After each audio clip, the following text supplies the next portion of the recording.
నమస్తే మీ అందరికీ. తెలంగాణ ప్రభుత్వం చేపట్టినటువంటి టీసాట్ కార్యక్రమానికి స్వాగతం, సుస్వాగతం. రసాయన సంయోగ నియమాలు గమనించండి. రసాయన సంయోగ నియమాలు మరియు సింబల్స్, ఫార్ములే, ఈక్వేషన్స్, సంకేతము, సాంకేతికము మరియు సమీకరణాలు.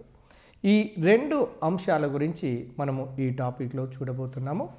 ప్రియమైనటువంటి మిత్రులారా, మీరు జాగ్రత్తగా ఎస్జిటి రాస్తున్నటువంటి వాళ్ళు ముఖ్యంగా మరొకసారి గెలుపు కోసం ఒక చిన్న సూచన.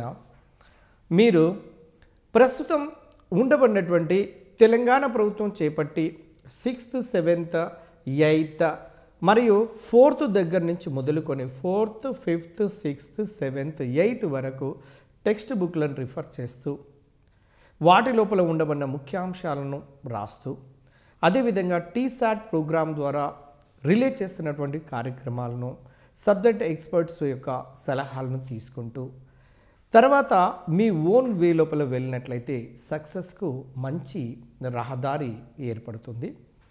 అయితే ముందుగా స్కూల్ అసిస్టెంట్ కానివ్వండి, ఎస్జిటి కానివ్వండి, ప్రస్తుత పరిస్థితిలో కాంపిటీషన్ ఎక్కువగా ఉంది. తక్కువ పోస్టులు, ఎక్కువ మంది రాస్తున్నారు. కాబట్టి ఇటువంటి తరుణంలో మనము టెక్స్ట్ బుక్ని బేస్ చేసుకొని క్వశ్చన్ పేపర్ను తయారు చేస్తున్నారు. కాబట్టి మనము టెక్స్ట్ బుక్ లోపల ఉండబడినటువంటి ప్రతి అంశాన్ని, ప్రతి లైన్ను చాలా జాగ్రత్తతో చూస్తూ మన మెమరీలో రికార్డ్ చేసుకోవాల్సినటువంటి అవసరం ఉన్నది. వీటిని డిస్కషన్ మెథడ్ ద్వారా ఇంకా సులభంగా మనము సాధించడానికి అవకాశం ఉంటుంది. ఫ్రెండ్స్, ఎస్జిటి మిత్రులారా, ఇందులో ముఖ్యంగా ఫార్ములా ఎలా ఏర్పడుతుంది చూడండి. కెమిస్ట్రీ లోపల ముఖ్యంగా ఒక 4-5 అంశాలను గుర్తుపెట్టుకోవాలని మొదటి నుండి నేను గుర్తు చేస్తున్నాను.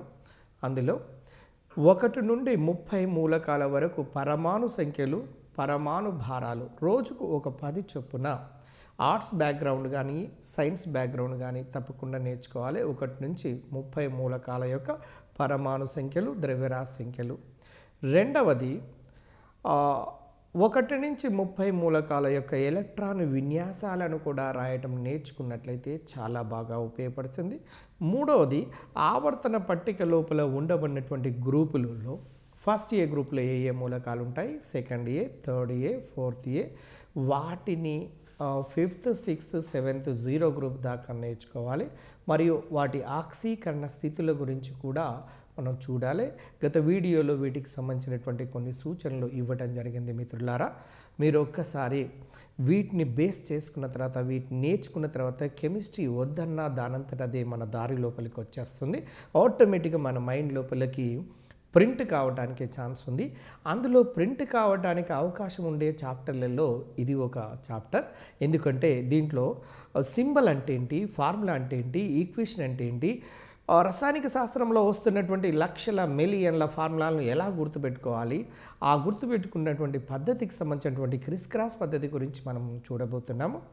అయితే ముందస్తుగా రసాయనిక సంయోగ నియమాల గురించి నేర్చుకోబోయే ముందు పరమాణువులు అంటే ఏంటి, అణువులు అంటే ఏంటి, రసాయనిక చర్యల గురించి కొంచెము మనకు ఐడియా ఉండవలసినటువంటి అవసరం ఉన్నది. కాబట్టి మొదటగా మీరు గమనించండి ఫ్రెండ్స్, పదార్థము అనున్నది అణువులు లేదా పరమాణువుల చేత నిర్మితమై ఉంటుంది. చూడండి, ఏదైనా ఒక పదార్థాన్ని తీసుకుంటే అణువులు లేదా పరమాణువులతోనే నిర్మితమై ఉంటున్నది. యాంటోనీ లావోయిజర్ 1743 నుండి 1794 ప్రాంతం లోపల ప్రముఖ ఫ్రెంచ్ రసాయనిక శాస్త్రవేత్త. ఇతడు చేసిన కృషికి ఇతనికి ఆధునిక రసాయనిక శాస్త్ర పితామహుడు అనే పేరుతో మనము సగౌరవంగా పిలుచుకుంటున్నాము. చూడండి, రసాయనిక శాస్త్రవేత్త ఎవరు? ఫ్రెంచ్ రసాయనిక శాస్త్రవేత్త లావోయిజర్, యాంటోనీ లావోయిజర్ 1743 నుంచి 1794 ప్రాంతం లోపల ఉండబడినటువంటి శాస్త్రవేత్త. ఇతని ఆధునిక రసాయనిక శాస్త్ర పితామహుడుగా మనం పిలుస్తున్నాము. అయితే ఇతడు అనేక రకాల దహన చర్యలను పరిశీలించి, దహనము అంటే మంట, మండించి అనేక రకాల దహన చర్యలను అంటే కంబషన్ రియాక్షన్స్ను పరిశీలించిన తర్వాత చివరకు ద్రవ్య నిత్యత్వ నియమాన్ని ప్రతిపాదించడం జరిగినది. ద్రవ్య నిత్యత్వ నియమము అంటే ఏంటి, స్థిరానుపాత నియమము అంటే ఏంటి, బహు అనుపాత నియమము అంటే ఏంటి, ఆ అనుపాత నియమాలను తెలిసిన తర్వాత వాటికి సంబంధించినటువంటి అప్లికేషన్ క్వశ్చన్స్ ఏ విధంగా వచ్చినా కూడా మనము ఆన్సర్ చేయడానికి అవకాశం ఉంటుంది. కాబట్టి డియర్ ఫ్రెండ్స్, ఒక్కసారి గమనిద్దాము. ఒక రసాయనిక చర్యను కనుక తీసుకున్నట్లయితే చూడండి, చర్య అనేది రెండు రకాలుగా ఉండొచ్చు. ఒకటి భౌతిక చర్య, రెండు రసాయనిక చర్య. భౌతిక చర్యలో ఫార్ములాలో మార్పు రాదు, రసాయనిక సంఘటనలో మార్పు రాదు అన్నటువంటి విషయము మీరు పదార్థములపై వేడిమి చర్య అనే దాంట్లో స్పష్టంగా చూడటం జరిగింది. కాబట్టి ఇక్కడ మీకు ఎటువంటి సందేహం రాదు. కానీ ఒక రసాయనిక చర్యను కనుక తీసుకుంటే చర్యలో ఎడమవైపున ఉండబడినటువంటి వాటిని క్రియాజనకాలు అని, చర్యలో కుడివైపున ఉండబడినటువంటి వాటిని క్రియాజన్యాలు అంటారు. ఎడమవైపు ఉంటే క్రియాజనకము. అర్థాన్ని గమనించండి. క్రియ అంటే పని, జనకము అంటే పుట్టించినది. పని పుట్టిస్తున్నవి ఆ పరమాణువులు కలిసి అణువులుగా మారటం అనేది ఒక పని పుట్టియటం, అంటే అది ఒక chemical reaction. H plus H gives rise to H2. It is nothing but one kind of a chemical reaction. అంటే క్రియాజనకాలు నిరంతరము క్రియాజన్యాలుగా మారుతూ ఉంటాయి.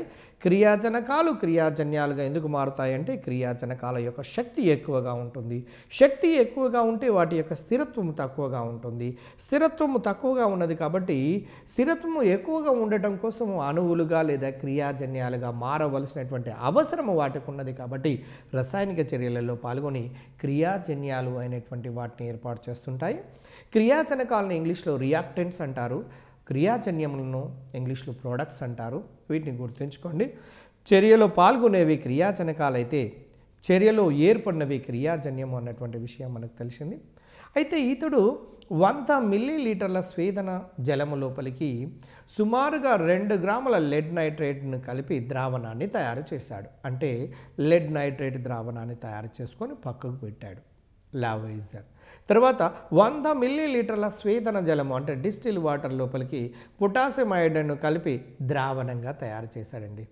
లెడ్ నైట్రేట్ను తయారు చేసుకుంటూ ఒక పరీక్ష నాళికలో ఇంకొక పరీక్ష నాళిక లోపల పొటాషియం అయోడైడ్ను, ఇది 100 ml, ఇది 100 ml మన సేమ్ పరిమాణం లోపల తీసుకొని ఇతడు చేసినటువంటి కృషి చూడండి.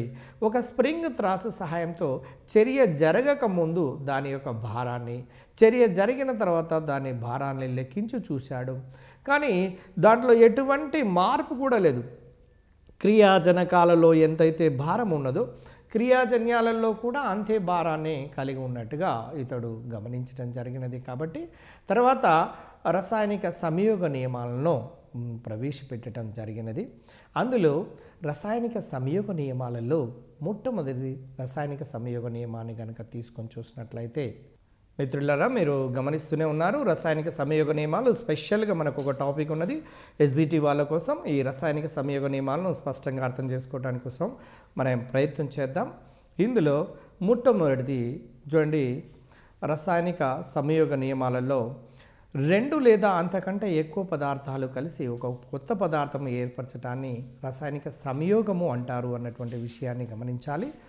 తర్వాత పరిమాణాత్మక రసాయనిక మార్పులు కొన్ని సూత్రాలకు లోబడి ఉంటాయి. వీటిని రసాయనిక సంయోగ నియమాలు అంటారు. అంటే వాటన్నిటినీ పరిశీలన చేసిన తర్వాత ఇవి విశ్వజననీయమైన సూత్రాలుగా మనము భావించటం జరిగినది. అటువంటి వాటిని రసాయనిక సంయోగ నియమాలు అంటున్నాము. అవి మొత్తము ఈ నియమాలు మొత్తము కూడా 3 నియమాలు. అందులో మొదటిది ద్రవ్య నిత్యత్వ నియమము, లా ఆఫ్ కన్జర్వేషన్.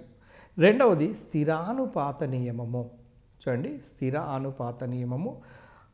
నెక్స్ట్ బహు అనుపాత నియమము. మొత్తము కూడా ఈ నియమాలు 3. ఒకటి ద్రవ్య నిత్యత్వ నియమము, స్థిరానుపాత నియమము, బహు అనుపాత నియమము. అందులో మొదటి దాన్ని తీసుకొని చూద్దాము. మన సిలబస్లో ఉన్నటువంటి దాంట్లో మొదటిది ద్రవ్య నిత్యత్వ నియమాన్ని ఒకసారి గమనిద్దాము. చూడండి ఫ్రెండ్స్, ఒకసారి రసాయనిక చర్యలలో పదార్థము అనేది జనింపదు లేదా నశింపదు. దీనినే ద్రవ్య నిత్యత్వ నియమము అంటారు. ఈ విశ్వము లోపల జరుగుతున్నటువంటి ఏ రసాయనిక చర్యలోనైనా పదార్థం అనేది జనించదు, నెక్స్ట్ నశింపబడదు అనేది చెప్పేదే ద్రవ్య నిత్యత్వ నియమము. దీని ప్రకారము పరోక్షంగా మనకు ఏం తెలియచేస్తున్నవి అంటే చర్యకు ముందు చర్య తర్వాత పదార్థముల యొక్క భారములలో తేడా ఉండదు. అంటే దీన్ని బట్టి క్రియాజనకముల యొక్క భారము మొత్తము గమనించండి ఫ్రెండ్స్, క్రియాజనకముల యొక్క భారముల యొక్క మొత్తము క్రియాజన్యముల యొక్క భారముల మొత్తానికి సమానంగా ఉంటుంది అని తెలియచేసే నియమమే మొట్టమొదటి నియమము. దాన్ని ద్రవ్య నిత్యత్వ నియమము అంటారు. అయితే దీనికి ఉదాహరణగా గమనించండి ఫ్రెండ్స్, ఒక్కసారి బేరియం క్లోరైడ్ ద్రావణాన్ని తయారు చేసుకోండి ఒక పరీక్ష నాళికలో, సోడియం సల్ఫైడ్ ద్రావణాన్ని ఇంకొక పరీక్ష నాళికలో తయారు చేసుకొని వాటి మధ్యన ఆ రెండు పరీక్ష నాళికలలో ఉన్నటువంటి బేరియం క్లోరైడ్ను సోడియం సల్ఫేట్తో కనుక చర్యల్లో పాల్గొనింపచేస్తే తెల్లటి బేరియం సల్ఫేట్ అనే ఒక అవక్షేపము ఏర్పడుతూ ఉంటుంది. తర్వాత క్రియాజనకాల యొక్క భారాన్ని, క్రియాజన్యముల యొక్క భారాన్ని కనుక అబ్జర్వ్ చేసి చూసినట్లయితే స్ప్రింగ్ తాస్ సాయంతో చూస్తే వాటి భారములో ఎటువంటి మార్పు లేదు. కాబట్టి ఇది ద్రవ్య నిత్యత్వ నియమాన్ని పాటిస్తున్నట్టుగా మనకు స్పష్టంగా అర్థమైపోతున్నది. తర్వాత రెండవ ఉదాహరణ కూడా తీసుకొని silver nitrate AgNO3. Silver nitrate లవణాన్ని నీటిలో కరిగిస్తే సిల్వర్ నైట్రేట్ ద్రావణం ఏర్పడుతుంది. సోడియం క్లోరైడ్ ద్రావణాన్ని, సోడియం క్లోరైడ్ ఉప్పును కొంచెం తీసుకొని పరీక్ష నాళికలో దాన్ని కొంచెం వాటర్ని కలిపి బాగా షేక్ చేసి సోడియం క్లోరైడ్ ద్రావణాన్ని, సిల్వర్ నైట్రేట్ ద్రావణాన్ని సోడియం క్లోరైడ్ ద్రావణంల మధ్యన ఒకదానితో ఇంకొకటి కనుక కలిపినట్లయితే వెంటనే with in the seconds of time లోపల తెల్లని సిల్వర్ క్లోరైడ్ అవక్షేపము అనేది ఏర్పడుతూ ఉన్నదండి. ఈ చర్య లోపల కూడా చర్య జరగక మునుపు, చర్య జరిగిన తర్వాత వాటి యొక్క భారాలను కనుక పరిశీలించినట్లయితే క్రియాజనకాల యొక్క భారం ఎంత ఉందో క్రియాజన్యాల యొక్క భారం కూడా అంతే ఉన్నది. కాబట్టి ఇది ద్రవ్య నిత్యత్వ నియమాన్ని పాటిస్తున్నట్టుగా మనకు స్పష్టంగా అర్థమవుతున్నది. తర్వాత ఆ రెండు రసాయనిక చర్యలలో కూడా మనము గమనించినట్లయితే డబుల్ డికంపోజిషన్కు సంబంధించినటువంటి నియమాలుగా భావించాలి. ఇక రెండవ నియమానికి వచ్చేద్దాం మిత్రులారా. ఒకసారి గమనించండి, స్థిరానుపాత నియమము. ఇక్కడ స్థిరానుపాత నియమాన్ని కనుక తీసుకున్నట్లయితే ఇక్కడ రెండు లేదా అంతకంటే ఎక్కువ మూలకాలు కలిసి మెల్లగా జాగ్రత్తగా గమనించాలి. ఎందుకంటే దీనిపైన అప్లికేషన్ క్వశ్చన్స్ వేస్తే చేసేటట్టుగా ఉండాలంటే అసలు ఈ అనుపాత నియమాలు తెలిస్తేనే దానికి సంబంధించినటువంటి క్వశ్చన్లు చేయడానికి అవకాశం ఉంటుంది. రెండు లేదా అంతకంటే ఎక్కువ మూలకాలు కలిసి ఒక సంయోగ పదార్థాన్ని ఏర్పాటు చేస్తే ఆ మూలకముల యొక్క భారముల నిష్పత్తి స్థిరంగా ఉంటుందని తెలియచేసే నియమమే స్థిరానుపాత నియమము. చూడండి, మళ్ళొకసారి గమనిద్దాము ఫ్రెండ్స్.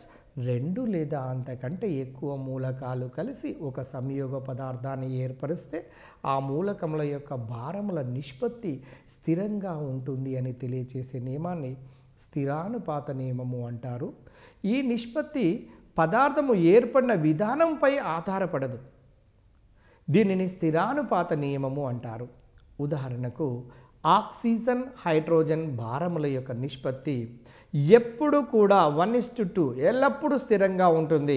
ఇది స్థిరానుపాత నియమాన్ని తెలియచేస్తుంది. చూడండి, H2Oలో ఆక్సిజన్ 1 హైడ్రోజన్, ఆక్సిజన్ హైడ్రోజన్ల మధ్య నిష్పత్తి ఎలా ఉంటుందంటే 1:2గా ఉంటుంది. అంటే నీరు ప్రయోగశాలలో ఏర్పడిందా లేదా సహజ సిద్ధంగా ఏర్పడిందా? ప్రయోగశాలలో ఏర్పడినటువంటి నీటిని తీసుకొని సహజ సిద్ధంగా ఏర్పడినటువంటి నీటిని కనుక గమనించినట్లయితే అది ఏర్పడిన విధానము మీద అది ఆధారపడి ఉండటం లేదు.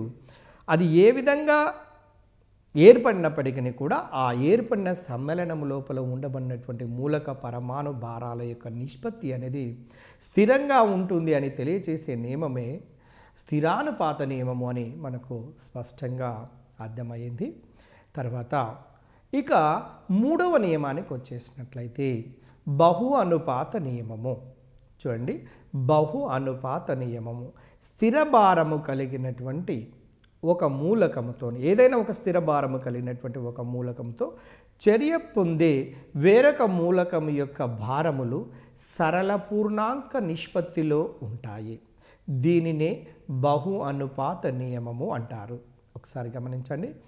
స్థిర భారము కలిగినటువంటి ఒక మూలకముతో చర్య పొందే వేరొక మూలకం యొక్క భారములు సరళ పూర్ణాంక నిష్పత్తి లోపల ఉంటాయి అని తెలియచేసేదాన్నే బహు అనుపాత నియమము అంటారు.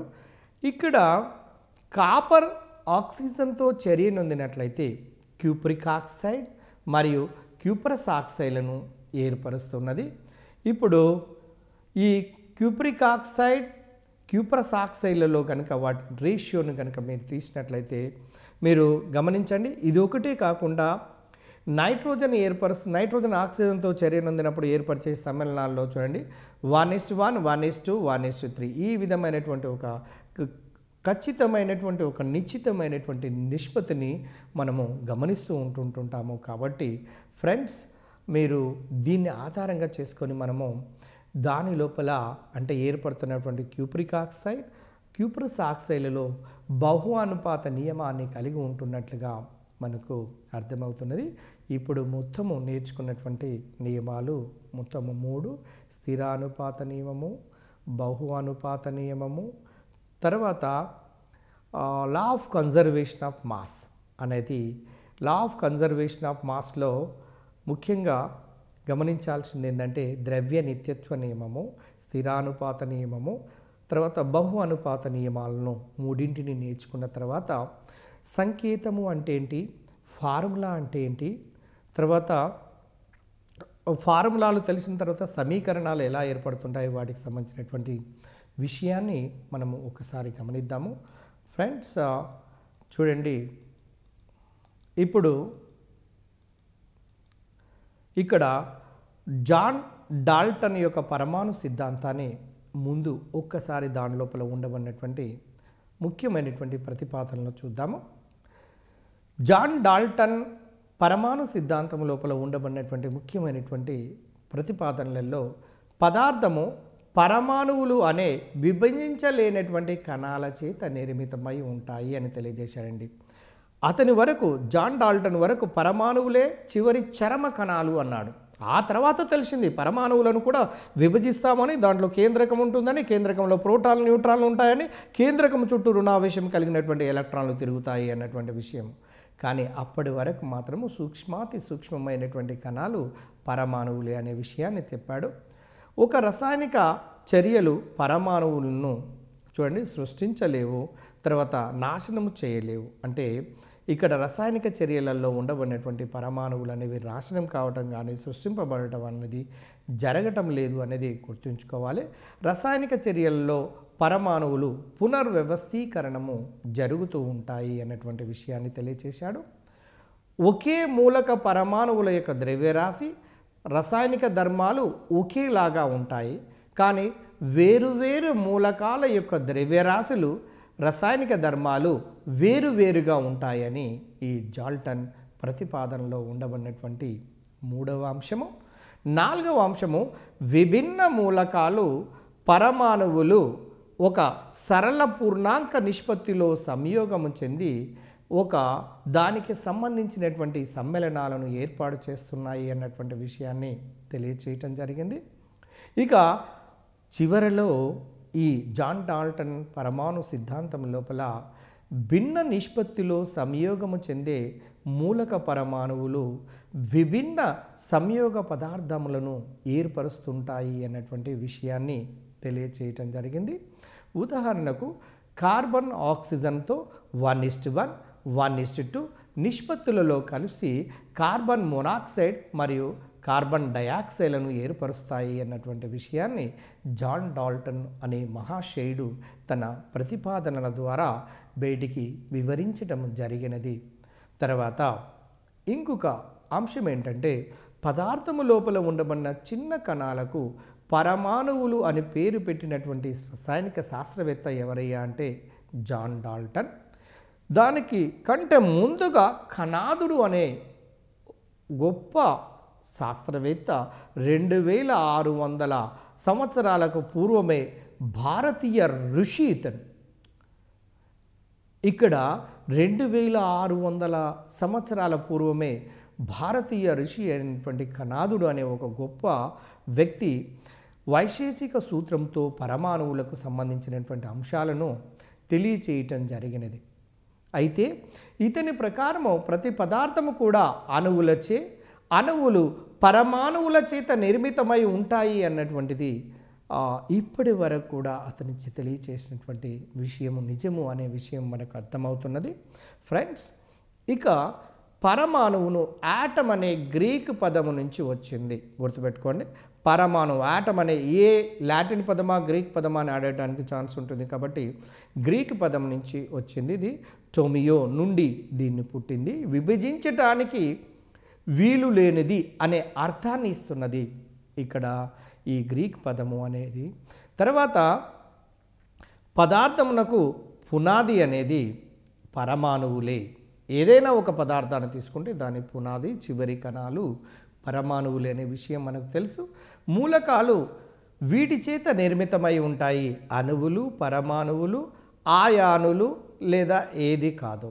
చూడండి, అణువులు, పరమాణువులు, ఆయానులు ఏది కాదంటే ప్రతి మూలకము కూడా పరమాణువుల చేత నిర్మితమై ఉంటున్నటువంటి విషయం మీకు తెలుసు.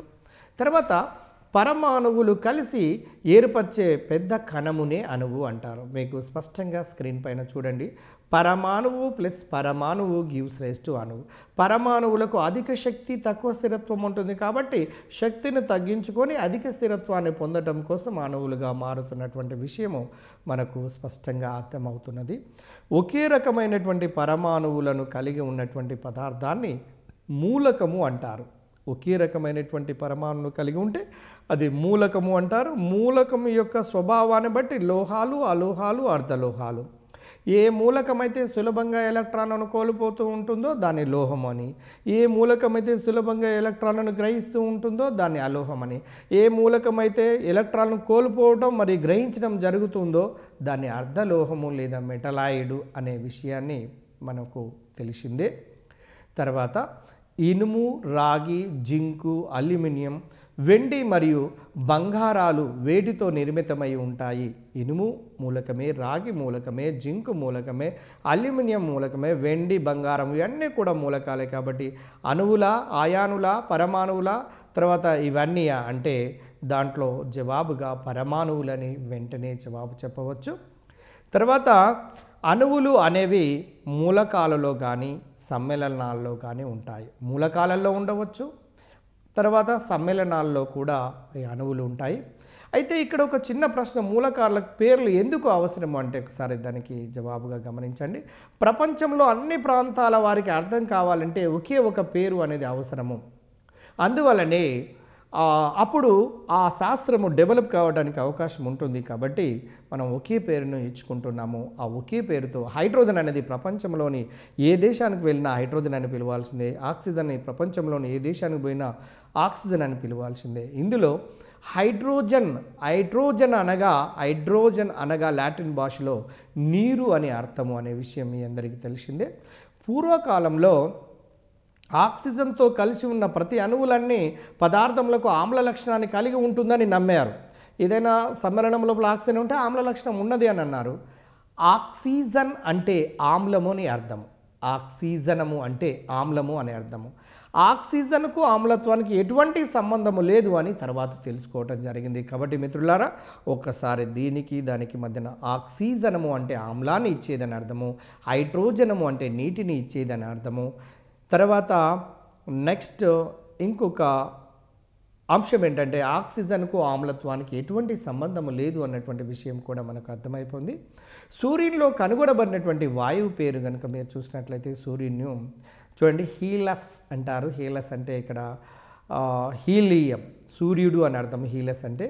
కాబట్టి ఒక్కసారి గమనించి దానికి ఆన్సర్ ఏమవుతుందంటే హీలియంగా భావించాలి, లేదా హీలియం అవుతుంది. గ్రీక్ భాషలో హీలియో అంటే సూర్యుడు అని అర్థం.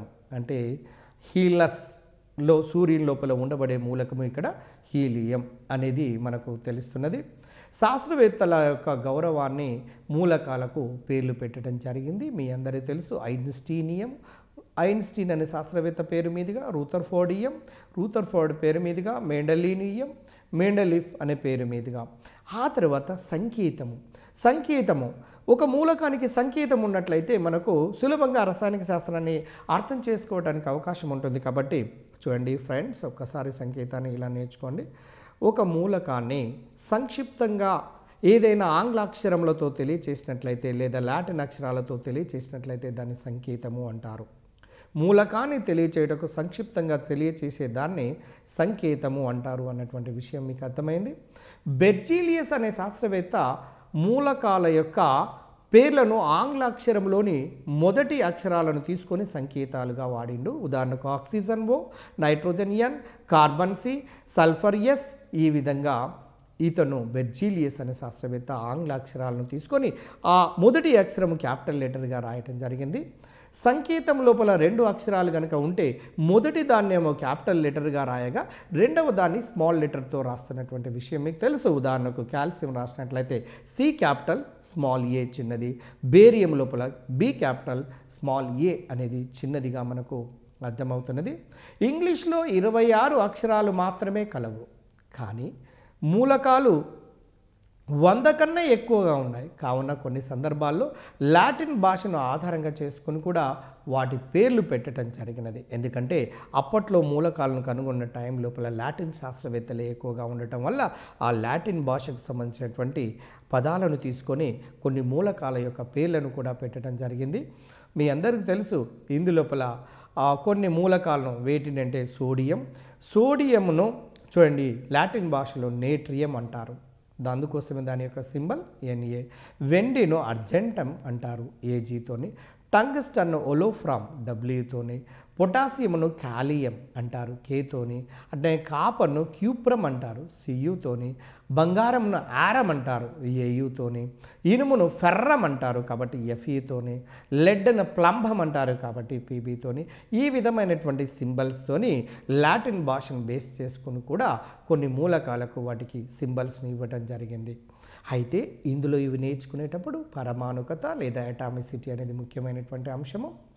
అణువులలో ఉండబడే పరమాణువుల సంఖ్యనే పరమాణుకత అంటారండి. ఎన్నో సందర్భాల్లో పరమాణువుల కథకు సంబంధించినటువంటి అంశాల్లో ప్రశ్నలు అడగటం జరిగింది. ఉదాహరణకు H2, O2, S8, P4, AS4, O3 లాంటివి ఇవన్నిటి తీసుకుంటే పరమాణుకతలు వెంటనే చెప్పొచ్చు. అణువు లోపల ఉండబడే పరమాణుల సంఖ్య చూడండి. H2 దాని పరమాణుకత 2, ఆక్సిజన్ పరమాణుకత 2 ఎందుకంటే దాంట్లో 2 ఆక్సిజన్లే ఉన్నవి. ఓజోన్ దాని పరమాణుకత 3 ఆక్సిజన్లతో నిర్మితమైంది. క్లోరిన్ దాని పరమాణుకత 2, బ్రోమిన్ 2, అయోడిన్ 2, ఫాస్ఫరస్ 4 అనే విషయం మనకు అర్థమవుతున్నది. అదే సల్ఫర్కి వచ్చినట్లయితే అడుగుతున్నాడు సల్ఫర్ యొక్క పరమాణుకతను. దాని యొక్క పరమాణుకత 8గా గుర్తించండి. జడవాయువులన్నింటికి లోహాలన్నింటికి కూడా సాధారణంగా పరమాణుకత 1గా ఉంటుంది. హీలియం, నియాన్, ఆర్గాన్ ఎప్పుడైనా హీలియం 2, నియాన్ 2, ఆర్గాన్ 2 అనేది ఎక్కడ కనిపించదండి. ఎందుకంటే అవి రసాయనిక చర్యలలో పాల్గొనవు కాబట్టి పరమాణుక రూపంలోనే అత్యధిక స్థిరత్వాన్ని కలిగి ఉంటాయి కాబట్టి వాటి పరమాణుకతలు 1గానే ఉంటున్నవి. అదేవిధంగా సోడియం యొక్క పరమాణుకత 1, అది లోహము. పొటాషియం పరమాణుకత 1, అది కూడా లోహమే. ఆ విధంగా మనం చెప్పొచ్చు. ఇక ఆ తర్వాత సంయోజకత. ప్రతి మూలకము నిర్దిష్టమైనటువంటి సంయోగతను చూపిస్తూ ఉంటుంది. దీన్ని వ్యాలెన్సీ అని కూడా అంటారు. ఉదాహరణకు hydrogen valency 1, oxygen valency 2, nitrogen valency 3, అదేవిధంగా కార్బన్ వ్యాలెన్సీ తీసుకున్నట్లయితే 4, ఫాస్ఫరస్ వ్యాలెన్సీ 5, అదేవిధంగా సల్ఫర్ వ్యాలెన్సీని తీసుకున్నట్లయితే 6. ఈ విధంగా ఒక్కొక్క మూలకము నిర్దిష్టమైనటువంటి వ్యాలెన్సీలను కలిగి ఉంటున్నటువంటి విషయాలు మీకు తెలిసిందే. తర్వాత ఫ్రెండ్స్ ఒకసారి గమనిద్దాము. ఇక్కడ మూలకపు పరమాణువులు ఆయానులుగా మారుతాయి. ఆయానులు అంటే ఏంటి అనేది మనకు తెలియాలి. ఒక మూలకము పరమాణువులు అనేవి ఎలక్ట్రాన్లను కోల్పోవటం కనుక జరిగితే ధనావేశాన్ని పొందుతాయి. ఒక మూలకపు పరమాణువు ఎలక్ట్రాన్లను గ్రహించుకుంటే రుణావేశాన్ని పొందుతాయి. అందుచేత ధనావేశము పొందినటువంటి ఆయాన్లను కాటయానులు అని, రుణావేశితము పొందినటువంటి ఆయాన్లను ఆనయానులు అంటారు. అంటే ఆవేశయుతమైనటువంటి వాటిని ఆయానులు అంటారు. ఇవి రెండు రకాలు, ధనావేశితము కలిగినవి, రుణావేశితము కలిగినది. ఏదైనా ఒక ఫార్ములా ఏర్పడాలంటే రసాయనిక శాస్త్రంలో ధనావేశితము కలిగినటువంటి ఒక ఆయాను రుణావేశితము కలిగినటువంటి ఆయానుతో కలవటం వల్ల మాత్రమే ఒక ఫార్ములా అనేది ఏర్పడుతుంది. ఇది క్రిస్ క్రాస్ పద్ధతి ద్వారా ఏర్పడుతుంది. ఈ క్రిస్ క్రాస్ పద్ధతి కనుక మనకు తెలిసినట్లయితే లక్షల సంఖ్యలో ఫార్ములాలను రాయడానికి అవకాశం ఉంటుంది. కాబట్టి ఆ క్రిస్ క్రాస్ పద్ధతి అంటే ఏందో కూడా మనము చూస్తాము ఈ క్లాస్లోనే. తర్వాత ఉదాహరణకు చూడండి, కాటయాన్లు అనేవి ధనావేశం కలిగి ఉన్నట్టుగాను, దానికి ఉదాహరణ Na+. తర్వాత చూడండి, ఆనయాన్లు అంటే రుణావేశం కలిగినవి. ఉదాహరణకు Cl- యొక్క సంయోజకత 1 గాను, అదే సల్ఫేట్ యొక్క SO4-2 కాబట్టి దీని యొక్క సంయోజకత 2 గాను, పాస్పేట్ PO4-3 దీని యొక్క సంయోజకత 3 గాను మనము తీసుకోవచ్చు. లెడ్ మీద Pb+4 అని రాసినాం అనుకోండి, దాని సంయోజకత 4. ప్లాటినం మీద +4 రాస్తే దాని యొక్క సంయోజకత 4. దాని మీద ఉండబడినటువంటి ఛార్జ్ని బట్టి దాని సంయోజకతను గుర్తించడానికి అవకాశం ఉంటుంది. తర్వాత పరమాణు ద్రవ్యరాశిని కనుక చూసినట్లయితే చూడండి, డాల్టన్ ప్రకారము ప్రతి మూలకము ఒక నిర్దిష్టమైనటువంటి ద్రవ్యరాశిని కలిగి ఉంటుంది. పరమాణువుల యొక్క ద్రవ్యరాశులు చాలా స్వల్పంగా ఉంటాయి. కావున ప్రామాణిక ద్రవ్యరాశిని వేరొక దానితో పోల్చి చెప్పటం అనేది జరుగుతూ ఉంటుంది. ఇప్పుడు కార్బన్ పరమాణువు 12, కార్బన్ పరమాణువు యొక్క ద్రవ్యరాశిను ప్రమాణంగా తీసుకొని ఇతర మూలకాల యొక్క పరమాణువుల ద్రవ్యరాశులను 1961 లోపల తెలియచేయటం జరిగింది. అంటే ద్రవ్యరాశులను తెలియచేయడానికి ఉపయోగిస్తున్నటువంటి ప్రమాణం ఏంటంటే C12 అనే విషయాన్ని మనం గుర్తించాలి. కార్బన్ C12 యొక్క ద్రవ్యరాశిని సరిగ్గా 1/12వ వంతు కంటే ఒక పరమాణువు యొక్క ద్రవ్యరాశిని ప్రమాణంగా నిర్వచించిస్తూ ఉండటం జరుగుతుంది. అంటే దీని తర్వాత మీరు చూడండి, ఒక మూలకపు పరమాణువు కార్బన్ పరమాణువు యొక్క ద్రవ్యరాశి 1/12వ వంతు కంటే ఎన్ని రెట్లు ఎక్కువగా ఉంటుందో తెలియచేసే సంఖ్యను ఆ మూలకపు పరమాణువు యొక్క పరమాణు ద్రవ్యరాశిగా మనము భావిస్తాము. ఈ విషయాలన్నీ మీకు చిన్న తరగతులలోనే తెలిసినటువంటివి. తర్వాత దేని యొక్క ద్రవ్యరాశి C12లో 1/12వ వంతు కంటే 39 రెట్లు ఎక్కువగా ఉండేది అంటే ఇక్కడ పొటాషియంగా మనం చెప్పవచ్చు. పరమాణు ద్రవ్యరాశి 2 రాశులు కూడా నిష్పత్తి కావున వీటికి ప్రమాణాలు అనేవి ఉండవు అన్నటువంటి విషయాన్ని గమనించాలి. తర్వాత మూలక పరమాణు భారాలను మొదటగా తెలియచేయుటకు జాన్ డాల్టన్ హైడ్రోజన్ యొక్క పరమాణు భారాన్ని ప్రమాణంగా తీసుకోవటం జరిగినది. తర్వాత కాలము లోపల తర్వాత ప్రకృతిలో సహజంగా దొరికే ఆక్సిజన్ 16 అంటే 16 పరమాణు ద్రవ్యరాశిని 1/16 వంతును ప్రమాణంగా తీసుకొని ఇక్కడ పరమాణు భారాలను వ్యక్తపరచడానికి ప్రయత్నం చేయటం జరిగినది. ఈ రోజులలో పరమాణు యొక్క ద్రవ్యరాశిని ఖచ్చితంగా తెలియచేయడానికి మాస్ స్పెక్ట్రోమీటర్ను మనము ఉపయోగిస్తున్నాము. ప్రస్తుతం మాస్ స్పెక్ట్రోమీటర్ను ఉపయోగిస్తున్నాము. ఈ అంశాలు తెలిసిన తర్వాత రసాయనిక ఫార్ములాను రాసేటప్పుడు క్రిస్ క్రాస్ పద్ధతిని ఉపయోగిస్తామన్నటువంటి విషయాన్ని మనము ఇప్పుడే చర్చించుకోవడం జరిగినది. ఇందులో క్రిస్ క్రాస్ పద్ధతి రాసేటప్పుడు ఈ పద్ధతిలో కొన్ని సూచనలు ఉన్నవి. అందులో మొదటిది, ఈ పద్ధతిలో ఫార్ములాను రాసేటప్పుడు ముందుగా ధనావేశం కలిగిన ఆయాన్ను, తర్వాత రుణావేశం కలిగినటువంటి ఆయాన్ను రాయాలి. ఆ తర్వాత వాటి వేలెన్సీలను గుర్తించి వాటి పై భాగంలో రాయటము అనేది ఇంకొక అంశము. తర్వాత ఆయానులు చూడండి, కాటయాన్లు ఆనయాన్లు రాసి వాటి ప్రక్కనే రాసి వాటి వ్యాలెన్సీలను తారుమారు చేసి రాయాలి. ఉదాహరణకు మీరు చూడండి, చిన్న ఎగ్జాంపుల్, సోడియం సల్ఫేట్ అంటే సోడియం మీద +1 స్క్రీన్ పైన అబ్జర్వ్ చేయండి, సల్ఫేట్ మీద -2 ఉంది. దాని యొక్క సోడియం యొక్క వ్యాలెన్సీ సోడియం పైన 1, సల్ఫేట్ యొక్క వ్యాలెన్సీ 2. మైనస్ సింబల్స్ను వదిలిపెట్టేసాను, ప్లస్ మైనస్ను వదిలిపెట్టేస్తే దాని వ్యాలెన్సీ రాసుకోవచ్చు. సల్ఫేట్ మీద వ్యాలెన్సీ 2. ఆ రెండింటిని కనుక తారుమారు చేసి రాసినట్లయితే Na2SO4 అనేది సోడియం సల్ఫేట్గా మనం చెప్పవచ్చు. నెక్స్ట్ అల్యూమినియం సల్ఫేట్ ఫార్ములాను రాస్తే మీకు వెంటనే తెలిసిపోతుందండి. అల్యూమినియం 3rd గ్రూప్ మూలకం కాబట్టి ఇది 3 ఎలక్ట్రాన్లను కోల్పోయి Al+3గా మారుతూ ఉంటుంది. ప్లస్ SO4-2 సల్ఫేట్ అంటే అల్యూమినియం మీద 3 వ్యాలెన్సీ, సల్ఫేట్ మీద 2, అంటే ఈ రెండింటిని తారుమారు కనుక చేసి రాసినట్లయితే Al2SO4 టేకెన్ 3 టైమ్స్ అంటే అల్యూమినియం సల్ఫేట్ యొక్క ఫార్ములాను రాయడానికి అవకాశం ఉంటుంది. అదేవిధంగా ఒకవేళ కాల్షియం సల్ఫేట్ రాస్తే Ca+2 SO4-2 రెండు కనుక సమానం ఉంటే ఆ రెండింటిని క్యాన్సిల్ చేసుకొని CaSO4గా రాస్తారు. ఈ విధంగా క్రిస్ క్రాస్ పద్ధతి లోపల ఈ 3 నియమాలను బేస్ చేసుకొని ప్రపంచం లోపల ఉండబడిన ఏ ఫార్ములానైనా రాయవచ్చు అనడానికి నిదర్శనాలుగా మీరు ప్రాక్టీస్ చేసి చూసినట్లయితే మీకు స్పష్టంగా తెలిసిపోతుంది. పట్టికలో కొన్ని సమ్మేళనాల యొక్క సాంకేతికాలు అంటే ఫార్ములాలను ఇవ్వటం జరిగినది. సాధారణంగా ఎంట్రన్స్ ఎగ్జామినేషన్లో కనుక చూసినట్లయితే ఇటువంటి ఫార్ములాల మీద ఎక్కువగా అడుగుతున్నాడు కాబట్టి ఆ ముఖ్యమైనటువంటి ఫార్ములాలను మీ ముందుకు ఉంచడం జరుగుతున్నది. సోడియం బైకార్బోనేట్, ఇది సోడియం బైకార్బోనేట్ అనేది ఇక్కడ బేకింగ్ సోడా అనే విషయం మీ అందరికీ తెలిసిందే.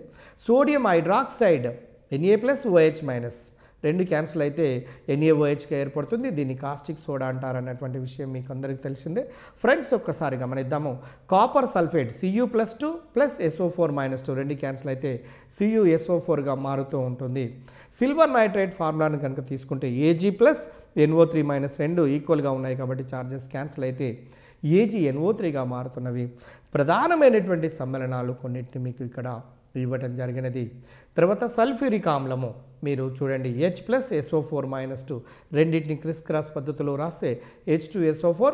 ఆ పద్ధతి ద్వారా కొన్ని సమ్మేళనాల యొక్క ఫార్ములాలను లేదా సాంకేతికాలను గమనించినట్లయితే నైట్రిక్ ఆమ్లానికి HNO3, అమోనియం క్లోరైడ్కి NH4Cl, పొటాషియం డైక్రోమేట్ K2Cr2O7 ఎలా గుర్తుంటాయండి ఇవన్నీ? జస్ట్ క్రిస్ క్రాస్ మెథడ్ను గుర్తుపెట్టుకున్నట్లయితే ఏ ఫార్ములానైనా సొంతంగా ఓన్గా మనం అవలీలగా రాయడానికి అవకాశం ఉంటుంది. Potassium dichromate K2Cr2O7, potassium permanganate KMnO4, K+MnO4- రెండు క్యాన్సిల్ అయినట్లయితే +1- క్యాన్సిల్ అయినట్లయితే KMnO4గా రాయడానికి అవకాశం ఉంటుంది. Very simple. ఇక్కడ మీరు చేయాల్సినటువంటిది ఏంటిదంటే ధనావేశితం కలిగినటువంటి ఆయాన్ల జాబితా, రుణావేశితం కలిగినటువంటి ఆయాన్ల జాబితాను మనము ఒక దగ్గరికి కేంద్రీకరించి వాటిని కనుక రెండింటిని కలుపుకుంటూ పోతున్నట్లయితే మీకు క్రిస్ క్రాస్ పద్ధతి ద్వారా వాటి వ్యాలెన్సీలు రాసి వాటిని తారుమారు చేసుకుంటూ పోయినట్లయితే ప్రతి ఫార్ములా కూడా మనము అవలీలగా రాయడానికి అవకాశం ఉంటుంది అన్నటువంటి విషయం మీ అందరికీ తెలుస్తుంది. అదేవిధంగా అణువు యొక్క ద్రవ్యరాశిని కనుక చూసినట్లయితే ఒక పదార్థం యొక్క అణు ద్రవ్యరాశి ఆ పదార్థంలోని అణువులోని అన్ని పరమాణువుల ద్రవ్యరాశుల మొత్తానికి సమానము అనే విషయం మనకు అర్థమవుతుంది. ఉదాహరణకు నీటి అణువు యొక్క ద్రవ్యరాశి తీసుకున్నట్లయితే H2O, రెండు హైడ్రోజన్ పరమాణువుల ద్రవ్యరాశి ప్లస్ ఆక్సిజన్ యొక్క పరమాణువు యొక్క ద్రవ్యరాశి మూడింటిని కనుక కలిపినట్లయితే నీటి అణువు యొక్క ద్రవ్యరాశి అనేది మనకు వస్తున్నటువంటి విషయాన్ని మనం గమనించవచ్చు. ఉదాహరణకు చూద్దాము. H2O ఫార్ములా యొక్క అణు ద్రవ్యరాశిని లెక్కించాలంటే H2 హైడ్రోజన్కు 1 కాబట్టి రెండు హైడ్రోజన్లు ఉన్నాయి కాబట్టి 2 ప్లస్ ఆక్సిజన్ 16 దాని పరమాణు ద్రవ్యరాశి 2 + 16 అంటే 18 AMU అటామిక్ మాస్ యూనిట్స్లలో ద్రవ్యరాశిని తెలియజేస్తుంటుంటాము. ఇక్కడ మీరు గమనించాల్సింది ఏంటంటే సల్ఫ్యూరిక్ ఆమ్లం యొక్క ద్రవ్యరాశిని చూడాలంటే హైడ్రోజన్ 1 యూనిట్ గాను, సల్ఫర్ 32 యూనిట్స్, ఆక్సిజన్ 16 యూనిట్స్ మొత్తం కనుక మీరు యాడ్ చేసినట్లయితే మీకు టోటల్గా 4 ఆక్సిజన్ ఉన్నాయి కాబట్టి 98 AMU అనేది మనకు వస్తున్నది. తర్వాత చూడండి 98 యూనిట్స్ లేదా 98 అటామిక్ మాస్ యూనిట్స్ వస్తుంది. ఫార్ములా యూనిట్ యొక్క ద్రవ్యరాశి చూడండి NaCl ఫార్ములా ద్రవ్యరాశిని కనుక తీసుకున్నట్లయితే సోడియం యొక్క ద్రవ్యరాశి మీ అందరికీ తెలుసు 23 యూనిట్లు, క్లోరిన్ది 35.5, మొత్తం రెండింటిని యాడ్ చేసినట్లయితే 58.5 యూనిట్స్ అనేది మనకు ఫార్ములా యూనిట్ ద్రవ్యరాశి మనకు తెలుస్తున్నది. ఈ విధంగా ఒక ఫార్ములాను మనం ప్రతి అంశాన్ని కూడా ఏ ఫార్ములా రాయాలనుకున్నా, ఉదాహరణకు అల్యూమినియం క్లోరైడ్ ఫార్ములా రాయాలి అనుకోండి. అల్యూమినియం అనేది +3 ఛార్జ్ని కలిగి ఉంటుంది, క్లోరిన్ అనేది Cl- కలిగి ఉంటుంది. Al మీద 3, Cl మీద 1 ఈ రెండింటిని క్రిస్ క్రాస్ చేసినట్లయితే AlCl3 అనేది ఏర్పడుతూ ఉంటుంది. ఈ విధంగా మనం ఏ ఫార్ములానైనా అవలీలగా రాసి రసాయనిక శాస్త్రాన్ని సౌలభ్యంగా మార్చుకోవటమే కాదు ప్రతి అంశాన్ని అర్థం చేసుకోవడానికి కూడా ఉపయోగపడుతుంది అనటంలో సందేహం లేదు. డియర్ ఫ్రెండ్స్, మీరు ఇప్పటి వరకు మనం సిలబస్లో ఉన్నటువంటి అంశాలను చూసినప్పటికీ కూడా గతంలో ఆడినటువంటి డిఎస్సి ప్రీవియస్ క్వశ్చన్లను కనుక అబ్జర్వ్ చేసినట్లయితే మోల్ కాన్సెప్ట్ లేదా మోల్ భావన అనే అంశం మీద కూడా కొన్ని ముఖ్యమైనటువంటి ప్రశ్నలు వేస్తున్నారు. కాబట్టి దానికి సంబంధించినటువంటి కొంత సమాచారాన్ని మీకు అందించినట్లయితే డెఫినెట్గా మీరు ఈ మోల్ కాన్సెప్ట్ నుంచి కూడా చక్కగా ఆన్సర్ చేయడానికి అవకాశం ఉంటుందన్న ఉద్దేశంతో ఈ మోల్ భావనను కూడా వీటితో పాటుగా మీకు యాడ్ చేయటం జరుగుతున్నది. కాబట్టి మీరు ఒక్కసారి గమనించండి. మోల్ అనే పదాన్ని విల్హెల్మ్ ఎస్వాల్డ్ అనే శాస్త్రవేత్త చూడండి, ఒక్క నిమిషము, లాటిన్ పదం అయినటువంటి మోల్ నుంచి తీసుకోవటం జరిగినది. మోల్ అనే పదము విల్హెల్మ్ ఎస్వాల్డ్ అనే శాస్త్రవేత్త లాటిన్ పదం నుంచి మోల్ అనే దాన్ని తీసుకోవటం జరిగింది. అసలు ఇక్కడ మోల్ అంటే కుప్ప లేదా హీప్ లేదా పాయిల్ అనే అర్థాన్ని తెలియజేస్తూ ఉంటుంది. ఒక మోల్ అనగా, ఒక మోల్ పదార్థం అనగా అవగాడ్రో తెలియచేసినటువంటి దాని ప్రకారము 6.023 × 10⁻23 కణాలు కావచ్చు, ఆయానులు కావచ్చు, అణువులు కావచ్చు, పరమాణువులు కావచ్చు, ఏవైనా సూక్ష్మమైనటువంటి కణాలను కలిగి ఉన్న పదార్థం అనే అర్థము. ఉదాహరణకు మోల్ అనే పదార్థం చూడండి, ఇంత పరిమాణాన్ని మోలుగా మనం అర్థం కావడం కోసం తీసుకుంటే చూడండి, డజన్ అరటి పండ్లు అంటే డజన్ అనగానే 12 అరటి పండ్లు ఎట్లయితే తెలియచేస్తుందో, ఒక మోల్ పదార్థములో ఉండే అణువుల సంఖ్య అనగానే 6.023 × 10⁻23 అణువులను కలిగి ఉంటున్నాయి అనే విషయాన్ని అవగాడ్రో శాస్త్రవేత్త మొట్టమొదటిసారిగా తెలియచేయటం జరిగినది. తర్వాత అణువులు పరమాణువుల యొక్క కుప్పను తెలియచేయటానికి ఉపయోగించే ఒక యూనిట్గా మనము మోల్ను ఉపయోగించడం జరుగుతున్నది. 1967 సంవత్సరంలో రసాయనిక శాస్త్రానికి చేసినటువంటి సేవకు గౌరవంగా ఇటలీ శాస్త్రవేత్త అయినటువంటి అవగాడ్రో శాస్త్రవేత్త పేరు మీదుగా ఈ యూనిట్ను మనము ఉపయోగించడం జరుగుతున్నది. దాన్నే ఇక్కడ అవగాడ్రో నంబర్ అని కూడా అంటారు. ఒక మోల్ను అవగాడ్రో నంబర్కు సమానంగా మనం తీసుకుంటాము. అయితే మోలారు ద్రవ్యరాశి ఇక్కడ గమనించండి, మోలారు ద్రవ్యరాశి ఒక మోలు పదార్థం యొక్క ద్రవ్యరాశి. ఇక్కడ మోల్ అంటే ఏంటిది అనేది అర్థమైతే సులభంగా మనం ఏ ప్రాబ్లం వచ్చినా మనం చేయడానికి అవకాశం ఉంటుందండి. గ్రాములలో తెలియచేసినట్లయితే దాన్ని గ్రామ్ మోలార్ ద్రవ్యరాశి అంటుంటాము. మోల్ భావన పూర్తిగా అర్థం అవ్వటానికి ఈ క్రింద ఇవ్వబడినటువంటి అంశాల మీద పట్టు సాధించినట్లయితే మనకు సులభంగా అర్థమవుతుంది. అసలు పరమాణువు అంటే ఏందో చూసాము. పదార్థం యొక్క చరమ కణము, సూక్ష్మమైనటువంటి కణాన్ని పరమాణువు అంటారు అన్నటువంటి విషయం తెలుసు. దానికి ఉదాహరణ hydrogen, oxygen, nitrogen, helium, neon మొదలైనటువంటివి. ఈ పరమాణువులు 2 రకాలుగా ఉంటాయండి. ఒకటి స్థిరమైనటువంటి పరమాణువులు, అస్థిరమైన పరమాణువులు. మీ అందరికీ తెలుసు, జడవాయువులేమో స్థిరమైనటువంటి పరమాణువులు, helium, neon, argon, krypton, xenon, radon లాంటివి. అస్థిరమైనటువంటివి అంటే hydrogen, oxygen, nitrogen, chlorine, bromine లాంటివి అస్థిరమైనటువంటి పరమాణువులుగా తీసుకోవచ్చును.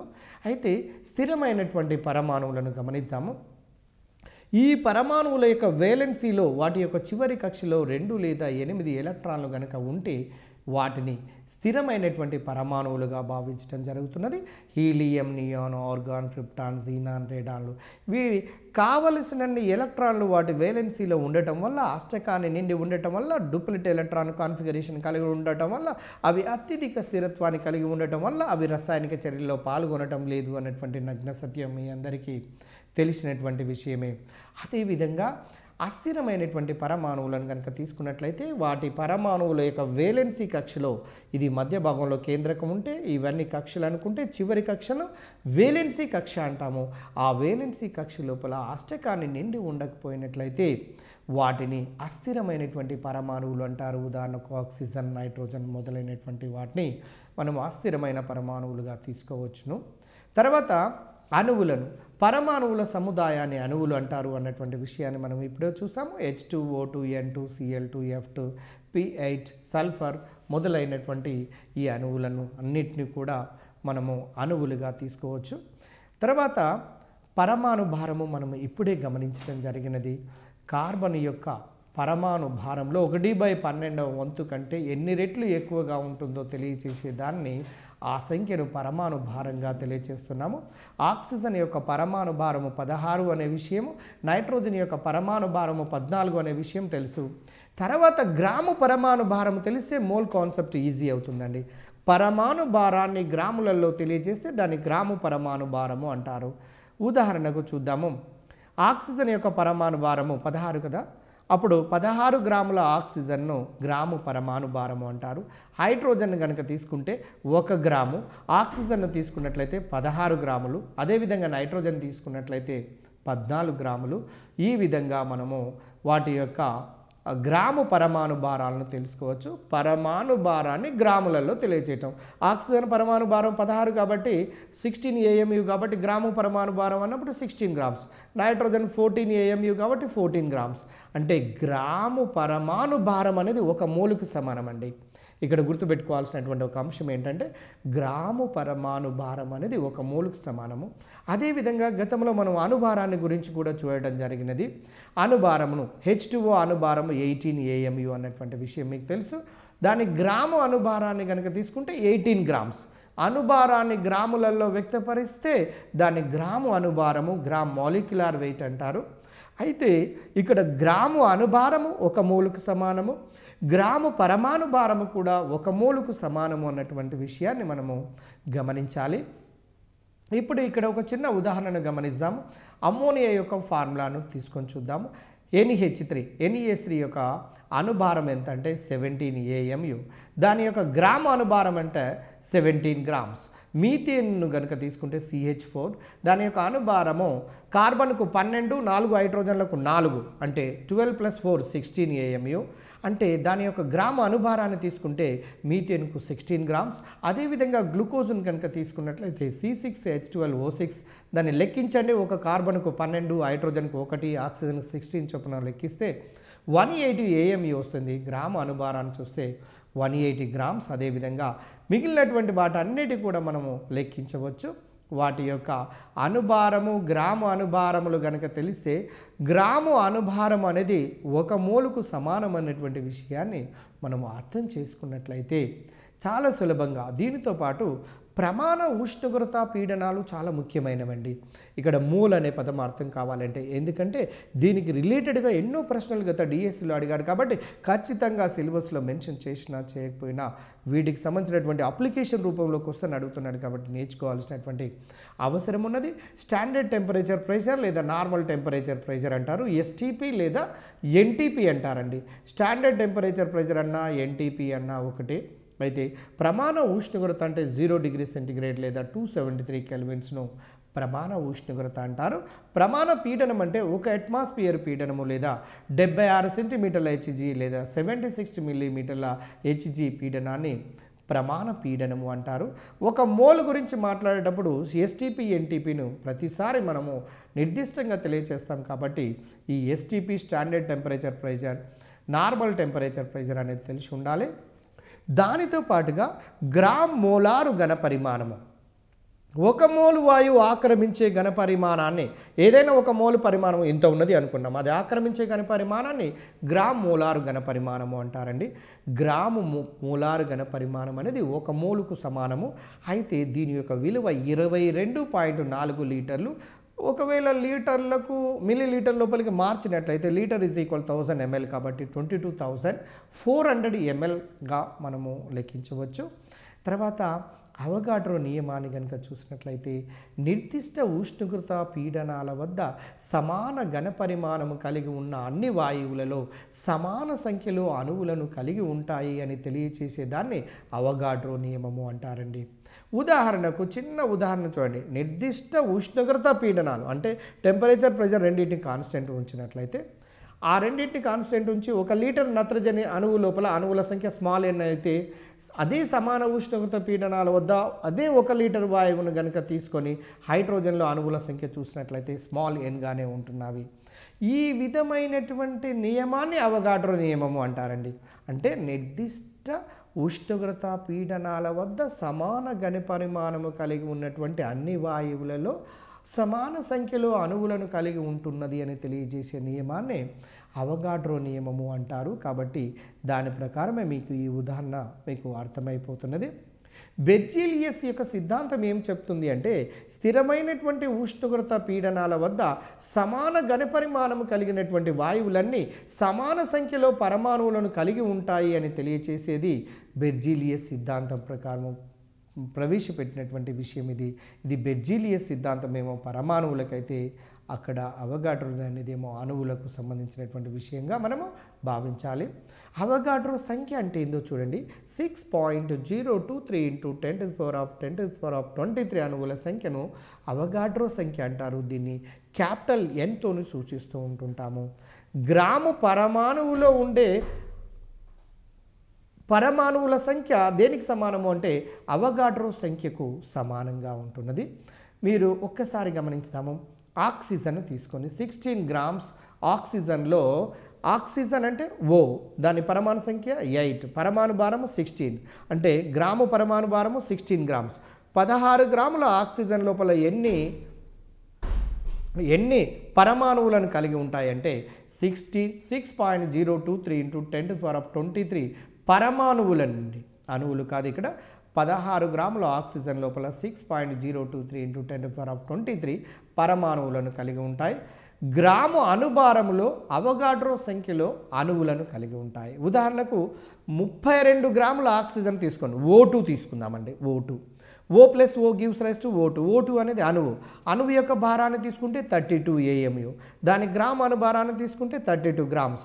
32 గ్రామ్స్ ఆక్సిజన్ అణువు లోపల ఉండబడే అణువుల సంఖ్య దేనికి సమానము? గ్రాము అణుభారము 1 మోలుకు సమానం కాబట్టి 6.023 × 10⁻23 అణువులను కలిగి ఉంటున్నట్టుగా మనకు అర్థమవుతున్నది.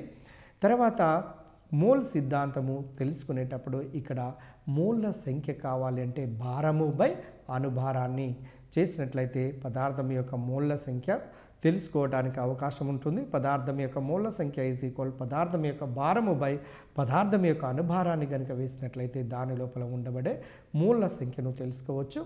ఇప్పుడు ఈ ట్రయాంగులర్ డయాగ్రామ్ ద్వారా మీకు 1 మోల్ = స్పష్టతను మీరు సాధించవచ్చండి. ఒక్కసారి చూడండి, మధ్య భాగంలో ఉన్నది 1 మోలు. 1 మోలు దేనికి సమానము అంటే గ్రాము అణుభారానికి సమానం అండి. చూడండి, రైట్ సైడ్లో గ్రాము అణుభారానికి సమానము. గ్రాము అణుభారమును ఇంకొక మాటలో ఏమంటారంటే గ్రాము అణువు అంటారు. 1 గ్రాము అణుభారం అన్నా గ్రాము అణువు అన్నా దేనికి సమానం అంటే 1 మోలుకు సమానం. అదేవిధంగా 1 మోలు సెంటర్లో ఉన్నటువంటి మోలు చూడండి, లెఫ్ట్ సైడ్ చూడండి, గ్రాము పరమాణు భారానికి సమానం అండి. గ్రాము పరమాణు భారం = 1 మోలుకు సమానము. ఈ గ్రాము పరమాణు భారాన్ని గ్రాము పరమాణువు అని కూడా అంటారు.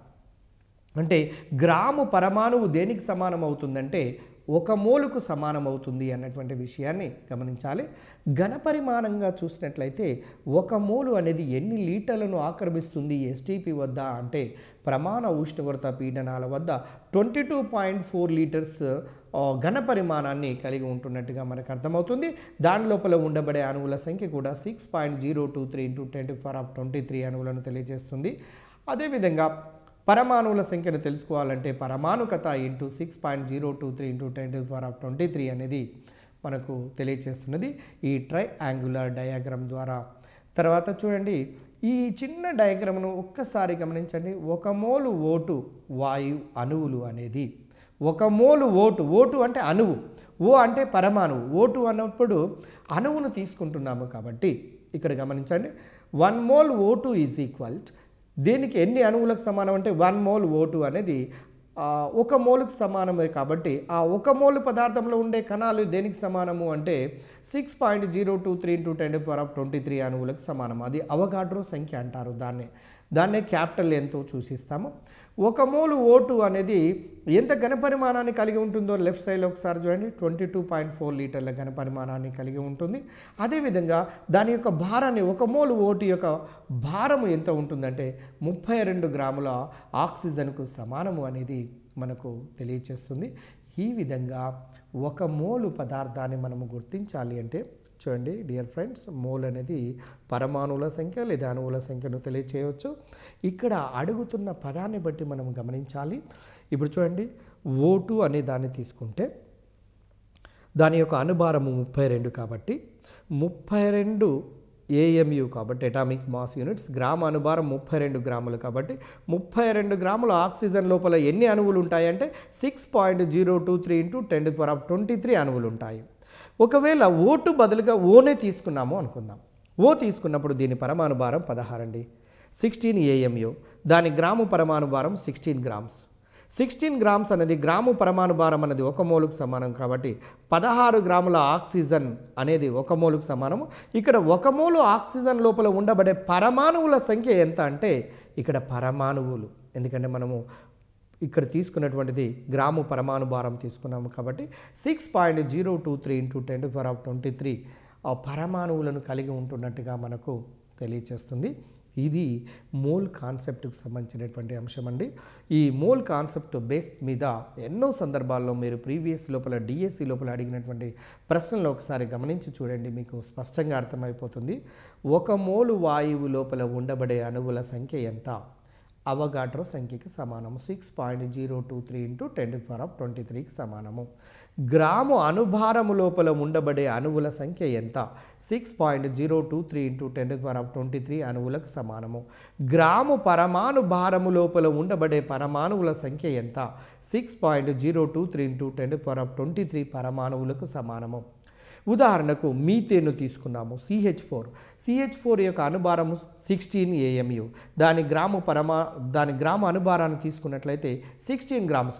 16 గ్రాముల మీథేన్ లోపల ఉండబడే అణువుల సంఖ్య ఎంత అంటే 6.023 × 10⁻23. ఈ మోల్ కాన్సెప్ట్ ఐడియా కనుక ఉన్నట్లయితే మనము ఈజీగా దానికి సంబంధించినటువంటి న్యూమరికల్స్ కానివ్వండి ఏవైనా మనము ఈజీగా చేయడానికి అవకాశం ఉంటుంది. కాబట్టి డియర్ ఫ్రెండ్స్, ఇక్కడ రసాయనిక సంయోగ నియమాలు, పరమాణువులు, అణువులు, తర్వాత సంకేతాలు, సాంకేతికాలు, నెక్స్ట్ దానితో పాటుగా మోల్ తదితర అంశాల గురించి ఈ టాపిక్ లోపల మనము చూడటం జరిగినది. కాబట్టి రేపు రాబోయే టీఆర్టీ ఎగ్జామినేషన్లో తెలంగాణ గవర్నమెంట్ ప్రకటన ఇచ్చినటువంటి ఈ ఎగ్జామినేషన్లో ఎస్జిటి లోపల మీరు డెఫినెట్గా అందరూ సక్సెస్ కావాలని కోరుకుంటూ ముగిస్తున్నాను. Thank you very much.